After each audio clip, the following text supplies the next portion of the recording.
Olá, família! Sejam todos bem-vindos ao estudo diário das Escrituras. Essa semana estamos estudando sobre a Páscoa. E hoje eu vou falar então sobre a crucificação de Jesus Cristo. Tá bom? Vou falar as 8 frases que Jesus Cristo disse quando ele foi crucificado, quando ele estava na cruz. Bom, a cruz, ela era um instrumento de morte, né? Que era uma morte intensa e dolorosa e gradual. Tá bom? Era lento. Tinha gente que durava ali até 3 dias na cruz, e havia muitas outras maneiras de ser crucificado. Tá bom? Poderia ser numa estaca reta, poderia ser amarrado na cruz, ou no caso de Jesus Cristo, que foi pregado na cruz, tá bom? E também a cruz era uma maneira humilhante de ser morto. Tá bom? Não era todo mundo que era crucificado. Tinha que ser um crime muito grande para servir de exemplo para as outras pessoas não cometer o mesmo crime. Então aquela pessoa era crucificada, servindo de modelo ali o que acontecia com quem fizesse tal crime. Então não era todo crime que era condenado à crucificação. Aliás, os romanos, eles não eram crucificados, nenhum. Independente do crime que eles fizessem, o próprio cidadão romano ele não era crucificado, né? Paulo, que tinha a cidadania romana, ele foi decapitado quando foi condenado à morte, mas ele não foi crucificado, tá bom? Então, hoje nós vamos falar aqui, interessante isso também, né? Que a cruz, falando assim sobre a cruz, a gente não vê nada de bom na cruz. Só que quando Cristo ele é crucificado, a cruz também ganha novos significados, tá bom? Então ela é algo que Jesus Cristo fez transformar em algo bom, tá bom? Então tem vários significados, como por exemplo quando Jesus Cristo disse, toma a tua cruz e siga-me. Isso realmente significa estar disposto a sofrer em nome de Cristo. Mas também tem outros significados também. Eu gosto do significado que Paulo traz, né, a respeito da cruz. Lá em Romanos, capítulo 6, versículo 6, o apóstolo Paulo fala assim: sabendo isto, que o nosso homem velho foi com ele crucificado, para que com o corpo do pecado seja desfeito, para que não mais sirvamos ao pecado. Então, quando fala que nós devemos ser crucificados, crucificar o quê? Os nossos desejos, crucificar os nossos pecados, né? O pecado está se levantando ali, você põe a mão no pescoço aí, fica quieto, cala a boca, morre, é matar o pecado. Então, crucificar o pecado, porque Cristo foi morto pelos nossos pecados, tá bom? Então, esse é um dos significados da cruz. Então, após a crucificação de Jesus Cristo e a sua ressurreição, a cruz ela ganha um novo significado também, porque tem uma simbologia ali da expiação de Jesus Cristo, da graça do Senhor, tem a simbologia do amor de Deus. Então, muitas, inclusive religiões, elas usam a cruz como símbolo da própria igreja ali, tá bom? Porque a cruz não é somente algo negativo, mas por meio dela a gente recebe o perdão e é um símbolo da expiação de Jesus Cristo. Bom, dito isso, hoje agora nós vamos falar 8 palavras, né, ou seja, 8 frases, né, que Jesus Cristo disse na cruz e vamos ver os seus significados aqui. Importante falar que a crucificação é falada nos 4 evangelhos, então eu vou pegar essas frases aqui, nem sempre vai estar na ordem cronológica, né, das coisas que Cristo fez, né?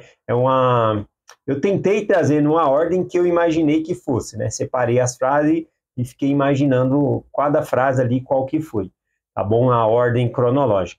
Mas não é certeza a ordem cronológica dessas frases aqui. E também eu vou pegar misturadas, né? Vou pegar umas que ele falou em Lucas, outras em Mateus, outras em Marcos, João e assim por diante. Então vamos começar aqui a primeira frase. Eu peguei aqui Lucas capítulo 23, versículo 34, né? Aqui é bem provável que era no momento em que Cristo estava sendo pregado na cruz. Diz assim, Jesus disse, Pai, perdoa-lhe, porque não sabem o que fazem. E repartiram as vestes dele e lançaram sortes. Bom, a cruz, como eu falei, ela era um instrumento também de humilhação. Então, a gente pensa, né, que a pessoa que era crucificada, como as representações que nós temos de quadro, geralmente está tampando ali, né, o órgão genital, mas não, eles arrancavam a roupa de quem estava sendo crucificado. Existem relatos de pessoas que carregavam a própria cruz já nu, sem roupa. Então era realmente um instrumento de humilhação também para a pessoa que estava sendo crucificada. Era a maneira mais vergonhosa, né, de morrer, era por meio da cruz ali. Então aqui a gente viu que eles repartiram as vestes de Jesus. Então também Jesus, ele foi pregado ali e ficou sem roupa, né, na cruz, tá bom? E a frase que Jesus Cristo disse foi: Pai, perdoa-lhes porque não sabem o que fazem. Aqui no livro Jesus o Cristo menciona que essa frase, provavelmente Jesus Cristo ele está falando acerca dos soldados romanos que estavam crucificando ele, tá bom? Porque eles não sabiam que estavam crucificando Deus, crucificando o próprio Filho de Deus ali na cruz, né? Diferente, né, de alguns judeus que gritaram, né, para Pilatos, né, o sangue dele caia sobre nós. Né? Então eles não tiveram por inocente ali, tá bom? Mas essa é a frase que Cristo usa, né? Pai, perdoa-lhes porque não sabem o que fazem. Lembrando que nem todos apoiariam a crucificação de Cristo ali, tá bom? Então, eram alguns líderes religiosos e outros que gritaram, tá bom? Armando ali para que ele fosse crucificado.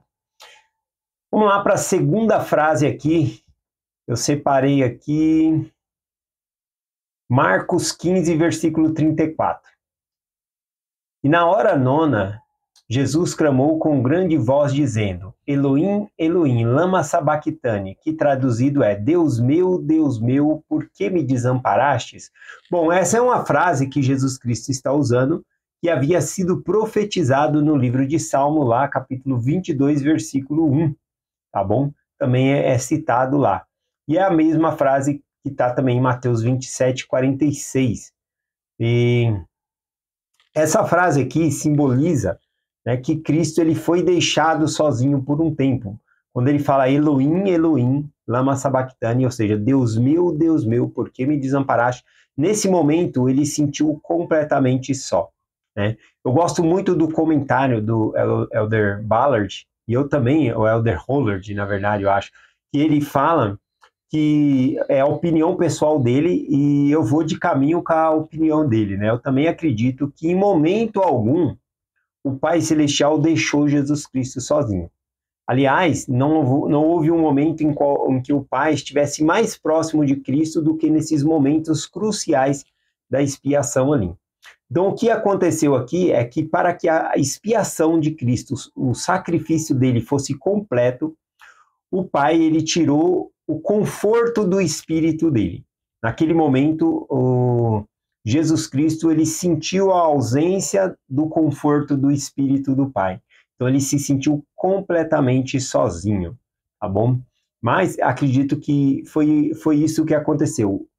O espírito do Pai, né, o conforto do espírito se retirou e aí Cristo se sentiu sozinho, mas ele não estava só, né? Vamos lá para a próxima frase aqui. Terceira frase, eu coloquei aqui Lucas, capítulo 23, versículo 43, diz assim: Disse-lhe Jesus: Em verdade te digo, hoje estarás comigo no paraíso. Bom, havia sido profetizado já no Velho Testamento que ele seria pregado, né, morto entre salteadores, ou seja, ladrões. E Cristo ele foi pregado ali entre dois ladrões. Tá bom? Havia ali 3 cruzes, uma delas era para Barrabás, né? Mas quando Pilatos ele anunciou, né? A quem quereis que eu vos solte? Barrabás ou Jesus, né? E gritaram então para soltar Barrabás. E o nome Barrabás, né? No aramaico ali significa filho do pai, tá bom? Então Barrabás representa todos nós, porque quem merecia a cruz ou a morte somos nós, mas Cristo ele toma, assim como ele tomou o lugar de Barrabás, sendo crucificado, a cruz era para Barrabás, também nosso destino era a cruz, era ser morto. Nosso destino era a condenação eterna, e Cristo ele toma sobre si os nossos pecados, então ele toma o nosso lugar. Então, Barrabás ele simboliza todos nós. Cristo morreu em nosso lugar. Bom, então, para que o Filho do Pai, que somos nós, fosse libertos, o Filho de Deus, ele foi morto em nosso lugar. Tá bom? Então havia 3 cruzes, uma para Barrabás, mas Jesus Cristo, né, tomou o lugar dele ali, tomou o nosso lugar. Bom, e entre eles havia ali 2 ladrões, e um deles, conforme disse, né, falou para Jesus Cristo: lembra-te de mim quando estivermos, né, no reino de teu Pai. E aí Jesus Cristo toma essa fala aqui, respondendo a ele dessa maneira, né? Em verdade te digo, hoje estarás comigo no paraíso. Então, ele não disse estará comigo no reino do Pai, né? Mas ele falou, eu te digo hoje, agora, não vou te dizer amanhã, hoje estarás comigo no paraíso, porque ele morreria naquele dia, né? E iria para o mundo espiritual, a qual tem aquela dor intensa que também os ladrões estavam sentindo, iria ter fim com a morte, tá bom? Com a morte iria ter fim ali. E Cristo, né, a dor que Cristo estava sentindo também é importante dizer que não era uma dor normal, né? Além da dor da crucificação, que nós já mencionamos que era um instrumento de tortura lento, ainda assim a dor da expiação dos nossos pecados veio sobre Cristo. Então era uma dor incalculável ali, tá bom? Continuando aqui, então ele falou, né, para o ladrão, né, dizendo, ainda hoje estarás comigo no paraíso. Ele não disse perdoado os teus pecados, né, não falou nada disso. Falou, estarás comigo no paraíso, ou seja, no reino, no mundo espiritual. Bom, ele teria descanso dessa dor que ele estava sentindo aqui. Vamos lá, então. A tradição dos judeus fala que esse ladrão aqui, o nome dele era Dimas. Aí tem a tradição que fala Dimas, o bom ladrão, né? Algumas pessoas falam desse jeito. Bom, continuando aqui, vamos lá para a próxima frase aqui, que é a quarta. Eu separei João 19, versículo 26. Diz assim, ora, Jesus vendo ali a sua mãe e o discípulo a quem amava, estando presente, disse à sua mãe, mulher, eis aí o teu filho. Aqui é algo muito importante para nós entendermos. Cristo ele estava na cruz, pregado, com uma dor imensa, e mesmo assim ele está preocupado com quem? Com a mãe dele. Na verdade, ele está preocupado com todos nós. O sacrifício e a dor que ele está passando era por todos nós, né? Então, aqui a gente vê ele preocupado com a mãe dele. E o que ele pede para a mãe dele? Cuida do filho, ou seja, cuida de João, tá bom? Ele fala para ela focar em outra coisa, cuidar. Isso é realmente algo que nós podemos aprender, né? Porque quando nós estamos angustiados, com dificuldades, quando nós nos concentramos em ajudar outras pessoas, a gente já não vai estar focado na nossa própria dor e Deus vai nos abençoar, tenho certeza. Quando nós cuidamos de outras pessoas, Deus também cuida de nós. Ou pessoalmente, ou por meio de outras pessoas também, ele pode nos curar e nos ajudar. Tá bom? Então aqui a gente vê a preocupação dele com a mãe dele, pedindo, né, para que ela cuide, né, de João, focar em outra coisa, ajudar outra pessoa.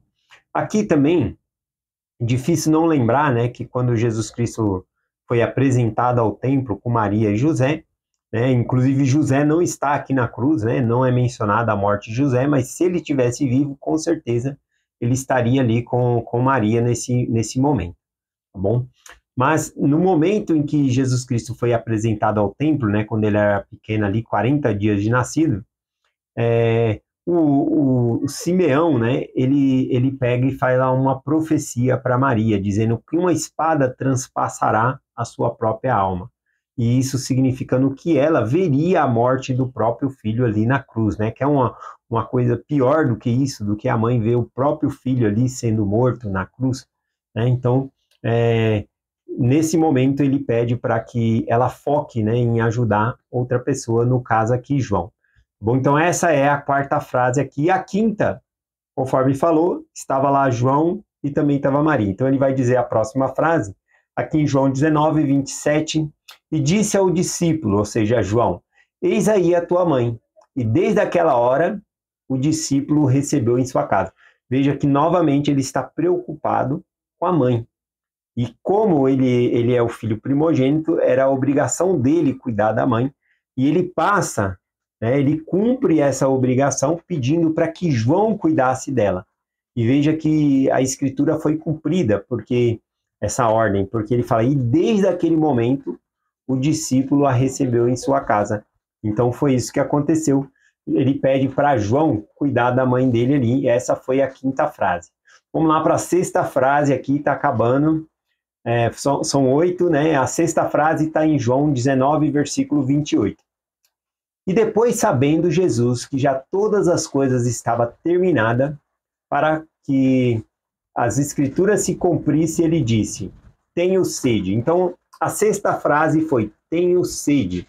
Aqui fala depois de todas as coisas ter tido terminada. Essa palavra no grego significa tetelestai, completo. Depois dele ter completado a expiação, completado o sacrifício dele, a oferta dele a Deus, né, pelo pecado. Então ele pega e fala, tenho sede, tá bom? E aí então, para cumprir a escritura. Por que para cumprir a escritura? Porque na verdade não tem água lá no Calvário. Eles têm lá um balde, né, com ervas amargas, né, é citado nas escrituras aqui como se fosse vinagre, tá bom? É uma mistura de ervas amargas com vinagre. E aquilo é uma espécie de sedativo, né? Natural, né? Que nem o cravo, né? Quando o cravo, você morde o cravo, ele dá uma dormência na língua, no dente, né? Diz que quem tá com dor no dente ali, né? Se morder o cravo ali, dá uma dormência mais no dente ali. Então tinha ali, né? Esse algo para beber, que era uma espécie de uma anestesia. Tá bom? Só que olha que interessante, ele fez isso depois que tudo estava cumprido, tá bom? Olha um outro versículo aqui que interessante, né? O cumprimento, né? A gente observa que mesmo depois que tudo foi cumprido, a gente observa aqui que Cristo ele quer cumprir todas as coisas. Então ele fala, tenho sede porque está escrito que ele ia beber esse fel, né? Esse vinagre aqui, né? Tá lá em Salmos 69, versículo 21, diz assim, ó, e deram-lhe fel por mantimento, e na minha sede me deram a beber vinagre, né? Então era isso que deram ali para o Salvador, que eu estou mencionando. Só que olha que interessante, lá em Mateus 27, versículo 34, no começo, né, da crucificação ali, diz o seguinte, Mateus 27, 34, e deram-lhe a beber vinagre misturado com fel, mas provando não quis beber. Aqui eu acho que é um dos versículos mais lindos. Por quê? Porque aqui Jesus Cristo, conforme eu falei, essa espécie, né, de fel, de vinagre aqui, era como uma espécie de anestesia. E quem, em sã consciência, se estiver passando dor, vai recusar um remédio ou algo, né, que vai tirar a dor, que vai aliviar a dor, mesmo que seja pouco ali, tá bom? E aqui não significa também que os romanos, né, eles davam essa espécie de fel com vinagre ali, com misericórdia para a pessoa. É o contrário, porque a pessoa, é como se a pessoa estivesse morrendo, a outra pessoa desse uma anestesia para ela durar mais tempo na tortura dela, tá bom? Então era um instrumento para a pessoa durar mais tempo na cruz. Então era um ato de crueldade, na verdade. Então aquilo que nós temos como alívio da dor, ali na crucificação, na verdade, era um ato de crueldade para a pessoa durar mais tempo na cruz e sofrer mais, né? Porque o efeito ali ia passando e a pessoa ia começar sentindo cada vez mais as dores ali. E aqui o que eu falo que é lindo esse versículo, que mexe muito comigo, é que Jesus Cristo, sabendo que aquilo poderia adormecer ou tirar os sentidos dele, mesmo que seja um pouco da dor que ele estivesse sentindo, ele recusa beber no começo. Por quê? Porque ele quer obedecer ao Pai. Ele quer tomar todo o cálice que o Pai deu para ele, todo o sacrifício. Então, nesse momento, no começo aqui, conforme diz Mateus, ele não quis beber. Então, veja como o Salvador, ele foi nobre e honrado nesse ato de não beber, porque ele era um sacrifício voluntário, ele queria passar por esse sacrifício e ele se voluntariou, então ele está indo até o fim. E aí, conforme nós lemos aqui na sexta frase, em João 19, 28, depois que tudo terminou, a expiação estava completa, depois ele ter entregado o seu sacrifício a Deus, aí sim, para cumprir a Escritura, não por causa da dor, para cumprir a Escritura, então ele disse, tenho sede. Ele estava consciente de todas as coisas que ele precisava fazer, e ele disse, tenho sede, e lhe deram ali, então, para beber esse vinagre, né, esse fel com milagre aqui, com vinagre. Vamos lá, o tempo já estourou 20 minutos aqui. Vamos para a sétima frase aqui de Jesus, rapidamente. A sétima frase está em João 19:30. E quando Jesus tomou o vinagre, disse, está consumado, ou seja, terminei. A primeira vez ele falou, né, está terminado porque ele cumpriu o sacrifício. E aqui ele fala, está consumado, terminado, porque agora ele cumpriu também a escritura de ter bebido o fel, o vinagre ali, né, a mistura que davam ali, né, cumprindo então a escritura, conforme nós já vimos. Então ele diz, está terminado. A oitava frase está lá em Lucas 23, versículo 46, diz assim, e clamando Jesus com grande voz, disse, Pai, nas tuas mãos entrego o meu espírito. E havendo dito isso, expirou. Então, ele clama com grande voz, em tuas mãos entrego o meu espírito. Ou seja, em tuas mãos, ó Pai, entrego o meu sacrifício, né? O sacrifício que o Senhor pediu para que eu fizesse. Ele faz de boa vontade ali. Aqui assustou os soldados romanos e também quem estava do lado ali, porque aqui diz que foi com grande voz.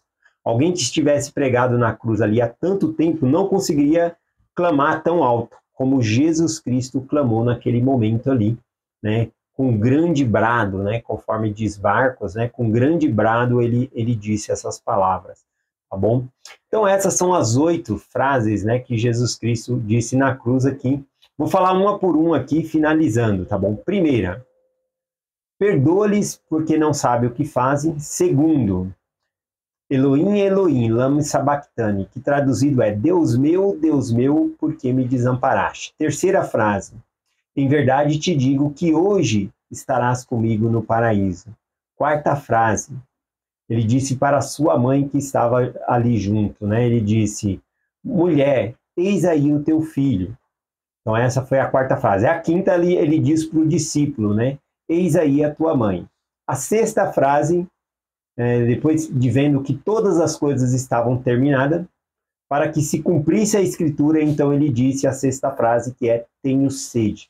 A sétima frase, após ter bebido, né, depois de ter tido sede e bebido, ele diz, está consumado. Ele consumou ali, até mesmo as escrituras das profecias, que falava sobre esse grande sacrifício dele.